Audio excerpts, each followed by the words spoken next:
A British judge has sentenced anti-Islamization activist Tommy Robinson to a total of 9 months in prison for contempt of court. He received 6 months for filming defendants in a criminal trial and broadcasting the footage on social media, and 3 months for an earlier contempt ruling. Robinson, whose real name is Stephen Lennon, was arrested and jailed last year for live streaming a broadcast outside of a trial of men accused in a Muslim rape gang trial. Joining us now is CBN News European correspondent Dale Hurd, who has some new information. Dale? That's right, Charlene. We've learned that he's been transferred to the Belmarsh maximum security prison. This is interesting because his offense is a misdemeanor, and he's being sent to a prison that the British media has reported is run by jihadi terrorists.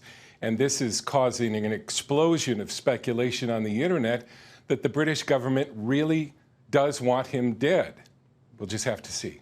British government want Tommy Robinson dead. Yeah, this has long been a feeling. He says his food was poisoned the last time he was in prison, that he purposely went into solitary confinement because he knew of plots to kill him.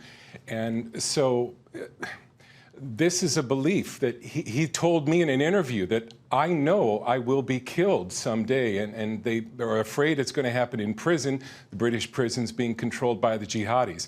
I think at this moment, though, the British government wants to keep him alive because it's clear that if something happens to him, all heck is going to break loose. Well, that was my next question. You know, what do you think will happen if he does die in prison? Well, I'm afraid to say, sad to say, that the judge in this case, Victoria Sharp, will probably need police protection for the rest of her life. It could take the tension in Britain to a whole new level, similar to Northern Ireland, where we see civil war and terrorism. I'm not exaggerating. This could ignite something really bad. That's crazy. And why is it that Britain seems so polarized over this one man, Dale? You know, I've thought he's perhaps the closest thing Britain has to Donald Trump. He is so polarizing. And the British government is obsessed with what it calls social cohesion.